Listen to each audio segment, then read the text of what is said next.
El 15 de mayo de 1951, el general Omar Bradley se sentó en una silla de testigo en el edificio del Senado en Washington, observando a los senadores prepararse para hacerle preguntas que podrían destruir la reputación del general más condecorado de Estados Unidos. El general era Douglas MacArthur, de 71 años, receptor de la Medalla de Honor, héroe de 2 guerras mundiales. MacArthur quería expandir la guerra de Corea hacia China continental. Quería bombardear ciudades chinas, bloquear puertos chinos y posiblemente usar armas atómicas. El presidente Harry Truman lo había despedido 34 días antes por insubordinación. El público estadounidense estaba furioso. Millones creían que MacArthur tenía razón y Truman estaba equivocado. MacArthur había testificado ante el Congreso del 3 al 5 de mayo, completando 3 días de testimonio. Había argumentado su caso durante toda la duración.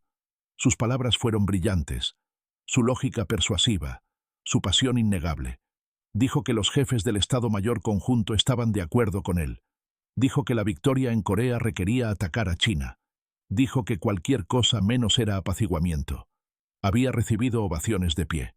Ahora era el turno de Bradley. Bradley era presidente del Estado Mayor Conjunto, el oficial militar de más alto rango en Estados Unidos. Tenía 43 años de servicio. Había comandado más soldados en combate que cualquier general estadounidense, excepto Eisenhower. Era conocido por ser tranquilo, cuidadoso, metódico. Los soldados lo llamaban el general de los soldados rasos porque se preocupaba por las tropas ordinarias. Los oficiales lo respetaban porque nunca buscó gloria. Pero Bradley tenía un problema fatal que lo ponía en conflicto directo con el general más popular de Estados Unidos. Creía que el plan de MacArthur iniciaría la Tercera Guerra Mundial. Bradley sabía que la Unión Soviética tenía armas atómicas. Sabía que las fuerzas estadounidenses estaban dispersas por todo el mundo. Sabía que Europa, no Asia, era donde se ganaría o perdería la Guerra Fría.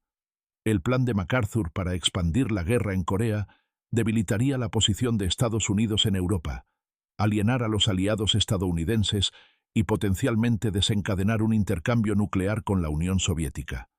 Esa evaluación significaba que Bradley tendría que hacer algo casi sin precedentes en la historia militar estadounidense. Tendría que contradecir públicamente a un oficial superior, un general de 5 estrellas, una leyenda viviente, y tendría que convencer al pueblo estadounidense de que su héroe estaba peligrosamente equivocado.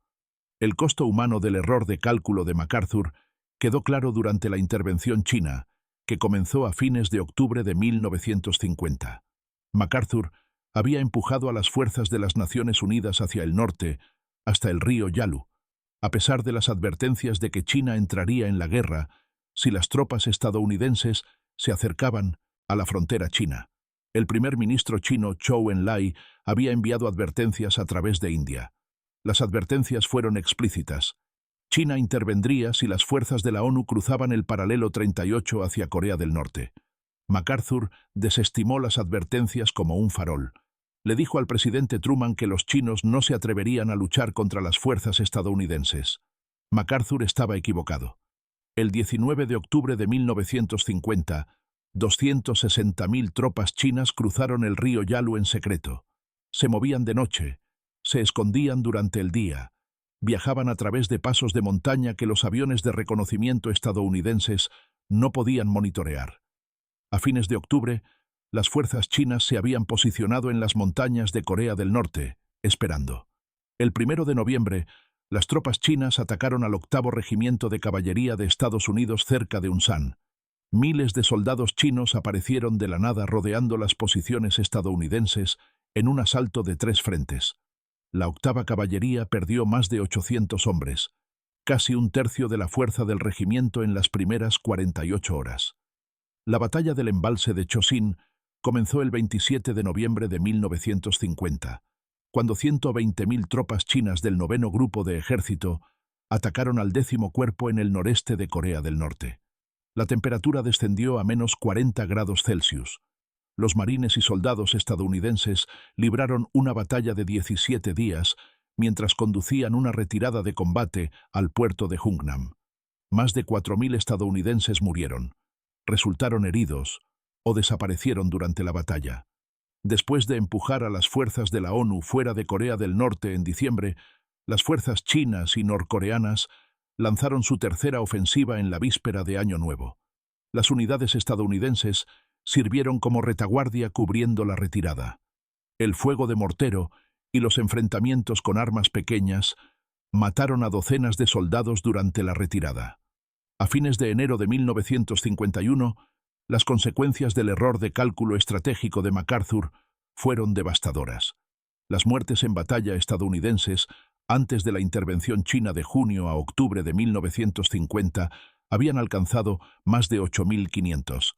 Los ataques chinos de noviembre a enero agregaron miles de bajas más. La mayoría murió después de que MacArthur empujara fuerzas hacia el norte contra el Consejo Militar. La mayoría murió en retiradas de posiciones que nunca deberían haber sido ocupadas. La mayoría murió luchando contra un enemigo que MacArthur dijo que no intervendría. Los informes de bajas llegaban diariamente a la oficina de Bradley. Nombres, rangos, unidades, circunstancias de muerte. Cada informe representaba una familia que recibiría un telegrama. Cada informe representaba un juicio militar que había fallado. Y las declaraciones públicas de MacArthur seguían exigiendo acciones más agresivas, más ataques contra China, más expansión de la guerra. Bradley leyó cada informe de bajas disponible para él. Comprendió el costo del error de cálculo de MacArthur y sabía que el nuevo plan de MacArthur multiplicaría ese costo muchas veces. La doctrina oficial decía que MacArthur tenía razón. Estados Unidos no libraba guerras limitadas. La tradición militar estadounidense era la guerra total, la victoria incondicional. Así es como Estados Unidos ganó la Primera Guerra Mundial. Así es como Estados Unidos ganó la Segunda Guerra Mundial. MacArthur representaba esa tradición perfectamente. Su argumento para expandir la guerra en Corea tenía sentido intuitivo para la mayoría de los estadounidenses. Dijo que China era vulnerable. Dijo que el poder militar chino estaba sobrevalorado. Dijo que bombardear bases chinas en Manchuria cortaría los suministros a las fuerzas comunistas en Corea. Dijo que un bloqueo naval estrangularía la economía china. El plan sonaba lógico. Sonaba como la victoria. Pero Bradley sabía que era estratégicamente demente. El problema no eran las tácticas de MacArthur. El problema era la comprensión de MacArthur sobre la estrategia global. MacArthur había pasado los 5 años anteriores en Japón como comandante supremo de las potencias aliadas. Se había centrado en Asia con exclusión de todo lo demás. Bradley sabía que MacArthur estaba equivocado en todos los puntos. La Unión Soviética tenía 175 divisiones globalmente, con la capacidad de expandirse a más de 300 divisiones con movilización completa. Estados Unidos tenía 12 divisiones. Las naciones de Europa Occidental apenas estaban comenzando a rearmarse después de la Segunda Guerra Mundial. La OTAN se había fundado solo 2 años antes. Si Estados Unidos atacaba a China, la Unión Soviética tenía un tratado de defensa mutua con China. Stalin podría invocar ese tratado y atacar Europa Occidental. Las fuerzas estadounidenses no podían defender tanto Asia como Europa simultáneamente. Incluso si los soviéticos no atacaban Europa, expandir la guerra en Asia destruiría el sistema de alianzas que Estados Unidos había pasado 5 años construyendo. Gran Bretaña, Francia y otros aliados de la OTAN ya estaban descontentos con Corea. Habían aceptado apoyar la acción de la ONU solo porque la guerra estaba limitada a la península de Corea. Si Estados Unidos bombardeaba China, esos aliados retirarían su apoyo. Algunos podrían abandonar la OTAN por completo. La alianza colapsaría. El 6 de abril de 1951, Bradley se reunió con el presidente Truman, el secretario de Defensa Marshall y el secretario de Estado Dean Acheson en la Casa Blanca. Discutieron la conferencia de prensa del 24 de marzo de MacArthur. Truman preguntó a Bradley si los jefes del Estado Mayor Conjunto apoyaban la estrategia de MacArthur. Bradley dijo que no. Ninguno de ellos lo hacía. Truman preguntó si MacArthur debería ser relevado. Bradley dijo que era una decisión política que el presidente tenía que tomar. Pero desde un punto de vista militar, ya no se podía confiar en que MacArthur siguiera órdenes. Los otros jefes del Estado Mayor Conjunto estuvieron de acuerdo. El 11 de abril a la 1 de la mañana, la Casa Blanca anunció que MacArthur había sido relevado de todos los comandos. El anuncio conmocionó a Estados Unidos. MacArthur era un héroe. La tasa de aprobación de Truman era del 26%. Millones de estadounidenses pensaban que Truman era un fracaso. El despido parecía cobardía política. MacArthur regresó a Estados Unidos el 17 de abril. 7,5 millones de personas se alinearon en las calles para su desfile de confeti en la ciudad de Nueva York. Fue la multitud más grande en la historia de la ciudad. El 19 de abril, MacArthur se dirigió a una sesión conjunta del Congreso. Su discurso duró 34 minutos. Fue interrumpido por aplausos 30 veces. Defendió su estrategia. Atacó la política de guerra limitada de la administración. Dijo que no había sustituto para la victoria. Las encuestas de opinión pública mostraron que el 70% apoyaba a MacArthur. Solo el 30% apoyaba a Truman. Los republicanos del Congreso exigieron audiencias para investigar por qué Truman había despedido al general más grande de Estados Unidos. Bradley sería el testigo clave. Bradley trabajó solo preparando su testimonio. Pasó horas en su oficina del Pentágono, revisando informes de inteligencia que no podían hacerse públicos. Informes sobre la fuerza militar soviética en Europa, informes sobre las capacidades militares chinas, informes sobre las vulnerabilidades estadounidenses. La información era clasificada. Revelarla podría comprometer fuentes, pero sin revelar parte de ella, Bradley no podía probar que MacArthur estaba equivocado. Los informes pintaban un panorama sombrío. La Unión Soviética tenía 35 divisiones posicionadas en el lejano oriente, cerca de la frontera coreana. Las fuerzas soviéticas en Europa y globalmente totalizaban 175 divisiones, expandibles a más de 300 con movilización. Combinadas con fuerzas satélite, el bloque comunista podría desplegar muchas más divisiones de las que Estados Unidos podría contrarrestar. Los soviéticos tenían armas atómicas. La inteligencia estadounidense estimaba que habían probado su primera bomba atómica en agosto de 1949 y estaban produciendo más. El jefe de la Fuerza Aérea Vandenberg le dijo a Bradley que Corea estaba usando del 80 al 85% de la capacidad aérea táctica de Estados Unidos. La fuerza de bombardeo estratégico estaba comprometida a defender Europa. No quedaba casi nada para una guerra más amplia en Asia. El jefe del ejército Collins informó que las fuerzas terrestres estadounidenses en todo el mundo totalizaban 12 divisiones. 8 estaban comprometidas en Corea o Japón. 4 estaban en Europa o Estados Unidos. No había reservas. Si los soviéticos atacaban Europa, Estados Unidos no podía defenderla. La mañana del 15 de mayo de 1951, Bradley entró en la sala de audiencias del Senado. La sala estaba llena de senadores, personal y reporteros. MacArthur había testificado aquí del 3 al 5 de mayo con aplausos atronadores. Ahora Bradley presentaría la opinión opuesta. Vestía su uniforme sin decoración excepto insignias de rango. Se veía cansado. Apenas había dormido en semanas. Bradley comenzó reconociendo el servicio y la habilidad de MacArthur. Dijo que nadie cuestionaba el coraje o el patriotismo de MacArthur. Pero luego Bradley dijo algo que ningún general había dicho públicamente sobre MacArthur en 30 años. Dijo que la estrategia de MacArthur estaba equivocada. Bradley explicó la situación global metódicamente. Describió la fuerza militar soviética en Europa y Asia en detalle. Explicó los recursos limitados de Estados Unidos con precisión. Detalló la importancia de mantener el apoyo aliado con ejemplos específicos. Enfatizó que Europa, no Asia, era el teatro crítico. Luego Bradley abordó las propuestas específicas de MacArthur una por una.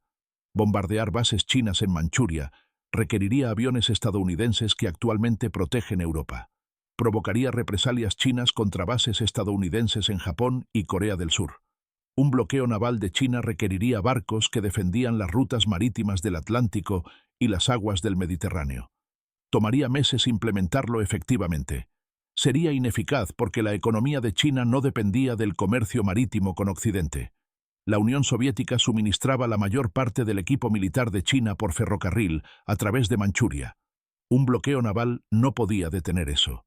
Usar fuerzas nacionalistas chinas de Taiwán sería militarmente ineficaz y estratégicamente contraproducente. Bradley testificó en detalle sobre las fuerzas de Chiang Kai-shek. Su liderazgo era pobre, su equipo era pobre, su entrenamiento era pobre. Habían sido derrotados por las fuerzas comunistas en la Guerra Civil China, a pesar de la ayuda masiva estadounidense. Entre 1946 y 1949, Estados Unidos había dado a los nacionalistas de Chiang más de 2.000 millones de dólares en asistencia militar. No había ayudado. Entonces Bradley pronunció la línea que definiría todo el debate. Dijo: «No tengo la ilusión de que nuestra estrategia actual de usar medios que no sean la guerra total para lograr nuestros fines y oponernos al comunismo sea una garantía de que no se nos impondrá una guerra mundial. Pero una política de paciencia y determinación, sin provocar una guerra mundial, mientras mejoramos nuestro poder militar, es una que creemos que debemos continuar siguiendo. En las circunstancias actuales, hemos recomendado no ampliar la guerra de Corea para incluir también a la China Roja. Francamente, en opinión del Estado Mayor Conjunto, esta estrategia nos involucraría en la guerra equivocada, en el lugar equivocado, en el momento equivocado y con el enemigo equivocado». Las palabras quedaron suspendidas en el aire. Guerra equivocada, lugar equivocado, momento equivocado, enemigo equivocado. Bradley acababa de decirle a Estados Unidos que su general más grande estaba proponiendo un error estratégico catastrófico. Los reporteros en la galería escribieron frenéticamente. Los senadores se inclinaron hacia adelante. La sala estaba absolutamente en silencio. El testimonio de Bradley duró varias horas. Respondió cada pregunta con precisión. Proporcionó detalles sobre las capacidades soviéticas, las debilidades estadounidenses y las prioridades estratégicas. Los otros jefes de servicio testificaron durante los días siguientes, proporcionando evidencia adicional que contradecía las afirmaciones de MacArthur. El jefe de la Fuerza Aérea Vandenberg reveló información clasificada que conmocionó incluso a algunos senadores. Testificó que el 85% del poder aéreo táctico de Estados Unidos ya estaba comprometido en Corea. El secretario de Defensa Marshall dio el golpe final a la credibilidad de MacArthur. Marshall había sido jefe del Estado Mayor del Ejército durante la Segunda Guerra Mundial. Era el pensador estratégico más respetado de Estados Unidos. Marshall testificó que la insubordinación repetida de MacArthur había hecho imposible confiar en él con el mando. Esto ya no se trataba de estrategia. Se trataba de si los oficiales militares podían realizar una política exterior independiente cuando no estaban de acuerdo con el presidente. La combinación de Bradley, los jefes del Estado Mayor Conjunto y Marshall desmanteló sistemáticamente cada parte del caso de MacArthur. MacArthur había afirmado que los jefes del Estado Mayor Conjunto estaban de acuerdo con él. Testificaron bajo juramento que no lo estaban. MacArthur había afirmado que su estrategia ganaría rápidamente. Testificaron que probablemente iniciaría la Tercera Guerra Mundial. MacArthur había afirmado que China era débil. Testificaron que China apenas había comenzado a usar su poder completo. Las audiencias duraron 7 semanas. Se registraron y transcribieron más de 2 millones de palabras de testimonio. El público estadounidense comenzó lentamente a comprender lo que Bradley había estado diciendo desde el principio. El plan de MacArthur sonaba bien en los discursos y sonaba lógico en teoría. Pero los profesionales militares que tenían que implementarlo, que entendían la estrategia global y tenían acceso a inteligencia clasificada, dijeron que fallaría catastróficamente. La frase de Bradley, la guerra equivocada en el lugar equivocado, en el momento equivocado y con el enemigo equivocado, se convirtió en la declaración definitoria de toda la crisis. Los periódicos la repetían diariamente.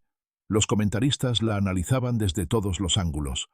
La frase capturaba perfectamente lo que Bradley estaba argumentando. Estados Unidos estaba librando una guerra limitada en Corea para contener la expansión comunista. Esa era la estrategia correcta para la era nuclear. A mediados de junio, la opinión pública había cambiado dramáticamente. Las encuestas mostraron que el apoyo a la decisión de Truman aumentaba semana tras semana. El apoyo a la estrategia de MacArthur estaba cayendo en consecuencia. Los estadounidenses estaban comenzando a comprender que la guerra limitada era un concepto nuevo y necesario, requerido por la existencia de armas nucleares. La guerra total en la era atómica significaba destrucción total, posiblemente el fin de la civilización. Las audiencias terminaron el 27 de junio de 1951. Los comités del Senado emitieron un informe conjunto concluyendo que el despido de MacArthur por parte de Truman estaba dentro de los poderes constitucionales del presidente y era apropiado dadas las circunstancias. Encontraron que la estrategia de MacArthur no fue apoyada por los jefes del Estado Mayor Conjunto. Encontraron que MacArthur había violado repetidamente las órdenes al hacer declaraciones públicas sobre asuntos de política sin autorización. Bradley nunca recibió reconocimiento público por su testimonio. No hubo medalla, ni conmemoración, ni desfile. Había hecho lo que era necesario hacer, contradecir a un oficial superior para prevenir un desastre estratégico, y luego volvió al trabajo. El registro oficial acreditó el coraje político de Truman y la sabiduría estratégica de Marshall.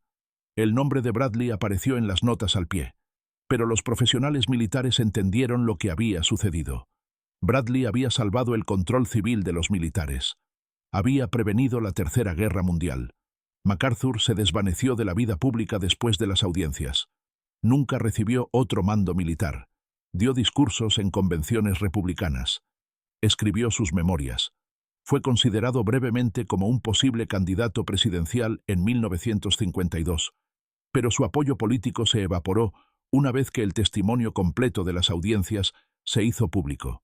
Los estadounidenses se dieron cuenta de que su estrategia había sido peligrosamente incorrecta.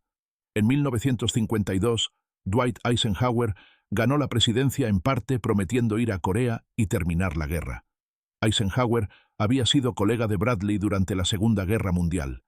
Entendía la guerra limitada y la estrategia global de maneras en que MacArthur nunca lo hizo. Cuando Eisenhower asumió el cargo en enero de 1953, mantuvo la política de Truman de guerra limitada en Corea. No expandió el conflicto hacia China. Negoció un armisticio que terminó la lucha el 27 de julio de 1953. El armisticio estableció una zona desmilitarizada aproximadamente a lo largo del paralelo 38, esencialmente donde había comenzado la guerra 3 años antes. Corea del Norte siguió siendo comunista bajo Kim Il-sung. Corea del Sur siguió siendo libre bajo Syngman Rhee. Ningún bando ganó en ningún sentido tradicional. Pero la Tercera Guerra Mundial no comenzó. La OTAN se mantuvo unida y en 1900 realidad se fortaleció. La Unión Soviética no invadió Europa Occidental. El sistema de alianza occidental sobrevivió intacto. Casi 37.000 estadounidenses murieron en acción durante los 3 años de lucha. Otros 100.000 resultaron heridos. Miles permanecieron desaparecidos. Pero millones no murieron en una guerra más amplia que podría haberse vuelto nuclear. El mundo no experimentó guerra atómica por segunda vez en la historia. Esa fue la victoria por la que Bradley había luchado. No gloria, no conquista, no éxito dramático, solo prevenir la catástrofe.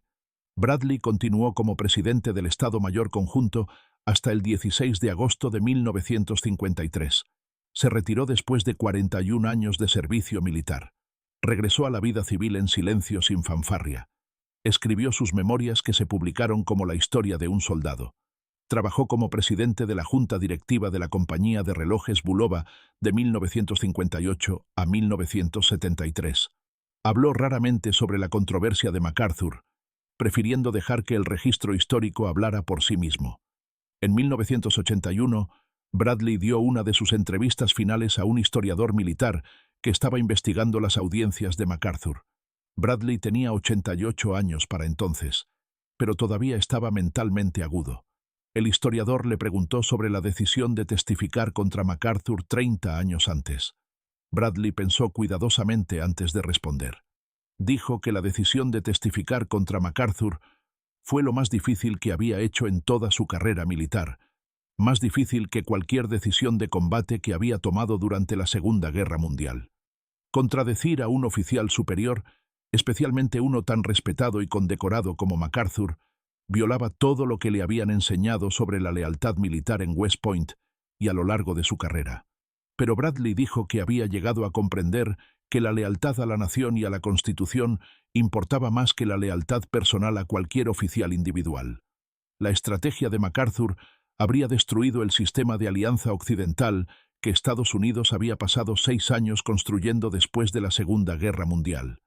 Habría aislado a Estados Unidos de sus aliados. Muy posiblemente habría desencadenado una guerra nuclear con la Unión Soviética. Las apuestas eran demasiado altas para permanecer en silencio por lealtad personal. Alguien tenía que detener a MacArthur. Alguien tenía que decirle al pueblo estadounidense y al Congreso que su héroe estaba proponiendo un desastre estratégico.